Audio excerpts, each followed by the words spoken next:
Thank you for watching our Meet the Candidates video series. Today we have Lisa Meier, who is running for Iredell-Statesville School Board District 7. Thank you for being here, Lisa. Yes, thank you very much. Yes, I am running for Iredell-Statesville School Board District 7. My name is Lisa Meier, and just a little bit about myself. I'm a proud mother of two. My son is currently in Lakeshore Middle School, and my daughter recently graduated from the University of North Carolina in Charlotte. My family moved here about 8 years ago, and the driver was really the excitement and the growth in the community, the school system, and just opportunities based on that growth. So we're quite excited to be here. I am running this year as a Republican in the Republican primary election because I can make a difference. I have several years of experience working for small and large organizations, and that has helped prepare me for the challenges that our schools are facing today. So I'm quite excited about it. If you want to find more information out about my background, please go to my website. That's electlisameier.org, and it'll take you through several pieces of my platform. Just for today, though, the three key areas I want to focus on, which is what I would look to address. The first is growth and expectations in our community. The second is the 3 R's, the power R's, respect, reward, and responsibility. And the third one that I would focus on is resources. So I look forward to talking more about that. Wonderful. And what school district or community activity organization have you been involved In this community, this is actually my first effort to really focus on this community. So we have lived here 8 years. When we came, initially we chose it not for any job or anything. We chose it because of the community, which I mentioned. But we were both working in organizations, so it's my chance to really get engaged in the community. And I've looked at it for the last 2 years. How can I best provide my background to really elevate and just help drive growth or optimize the opportunities that we see. And through this pandemic, it's been a challenge for everyone. And so I've tried to figure out where to plug in to support my community. And when this school board position became available, just going through the things I have with my son at the school system, I decided that's where I would like to plug in. Wonderful. All right, what is a school board member's role and responsibility, and how does that differ from the superintendent or administration? Sure. So the school board is there really to understand, and I would say have a pulse of what's happening in the system. What is needed, what are the challenges, and how can we help manage the roadblocks and the speed bumps? Our teachers and our faculty, our principals, they know what needs to happen in the schools. They have a passion for teaching. We should be able to help them do that. What is it that they need? And what is their priorities, and then revisiting what we need to do to help make that happen, whether it's revisiting the budget, understanding how the allocations work to support that, but really helping with the future vision to elevate that system in this community. And I really look at it as a brand. We want this to be a brand. We want people to be very proud to be here. So what do we do to help manage that initiative, remove those roadblocks, etc.? And you've touched on this a little bit, but can you get this a little more detail on what experiences or skill set that have prepared you to serve on this board? Sure, absolutely. So I work for a multi-billion-dollar organization. In the start of my career, I sat in every possible role that you can name. Had a chance to travel internationally, spent lots of time across seas, and working with different cultures, collaboration across different divisions in an organization. I've launched a small business startup in North America, which was very successful. I've integrated organizations to formalize business divisions. I've launched a SaaS platform. I look at data certain ways, slice it, whatever. And I'm always looking for those key elements that help identify new opportunities. And because of that, I have a different perspective that I believe I can bring. That's more of an outside in, and also believe strongly in boots on the ground. So I've made my tour of many of the schools to get input, to understand how I can apply my background to connect the dots to help this system. Wonderful. What do you think is the greatest challenge facing the Iredell-Statesville school systems? And in the areas you think need improvement, what are your solutions? So what are the challenges, and what would your solutions be? Okay. Well, I see a few of the challenges stand out.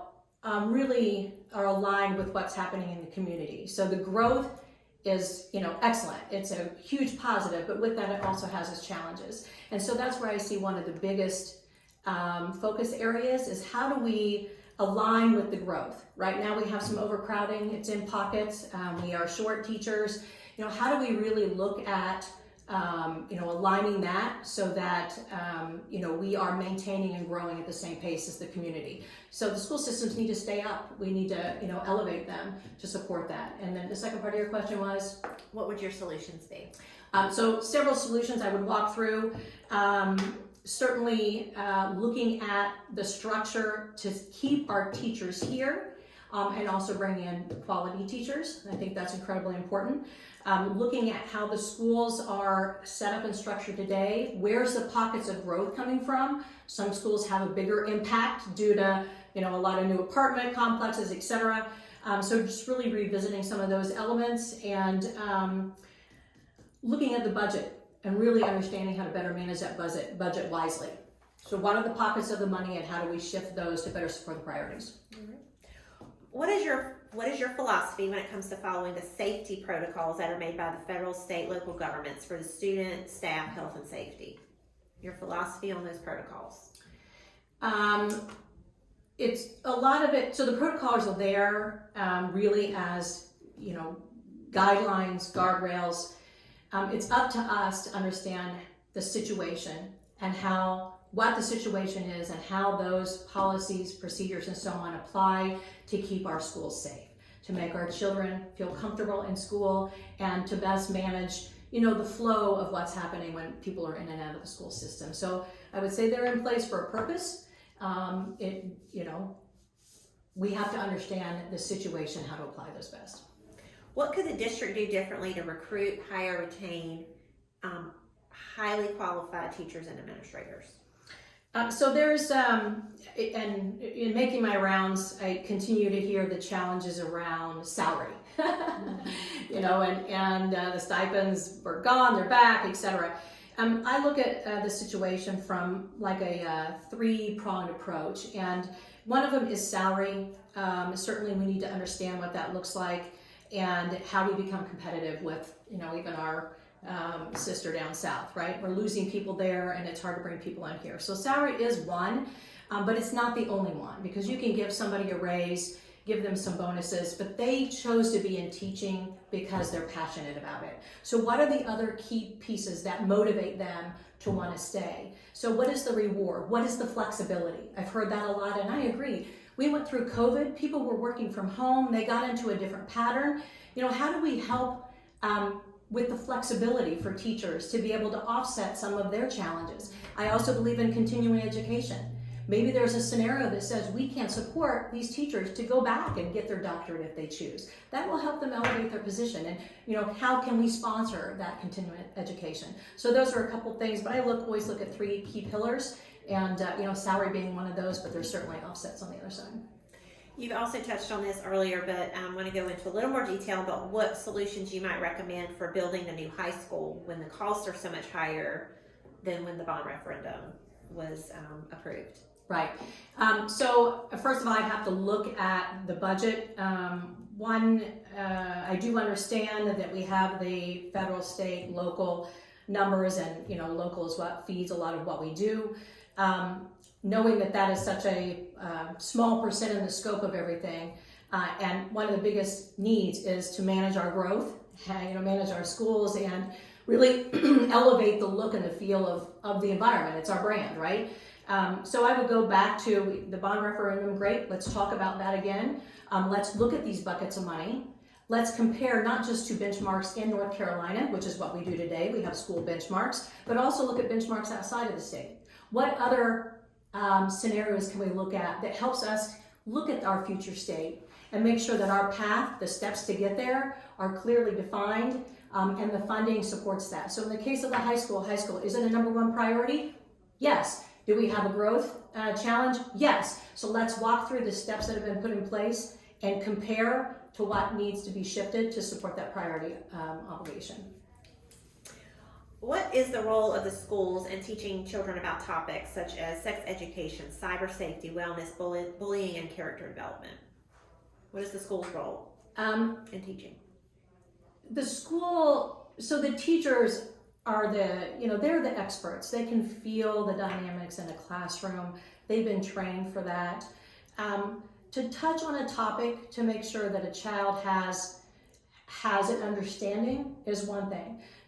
To go deep into a topic, knowing that there's some sensitivity about different cultures and different ways and perspectives to look at things, there is a line that we need to understand how to balance. So my comment would be, we want children to be exposed. That's part of what school's about. And there's equal value in not just the academics, but the social interaction, the understanding, the awareness, worldly awareness. But how deep we go really needs to be a conversation that that we take a little further with our parents. And final question is, given all the issues that arise, how can the board stay focused on student achievement? The board's there for student achievement. So that should be our number one priority. It's about our students. It's about their education. And I'm a strong believer that education is what changes the dynamics of a community. So that's the number one priority, and that should be what they talk about every day. And I had one of the principals I visited, one of her quotes was excellent. It was, every child, every day. And I think the board needs to adopt that same mentality. Thank you, Ms. Meier. Yes, thank you. And you have a few minutes for your closing remarks. Okay, great, I appreciate it. So yes, again, my name's Lisa Meier. As I stated in that last question, actually, education, I do believe, feeds a community. I view our school systems as one of the most critical elements in continuing to elevate this great community.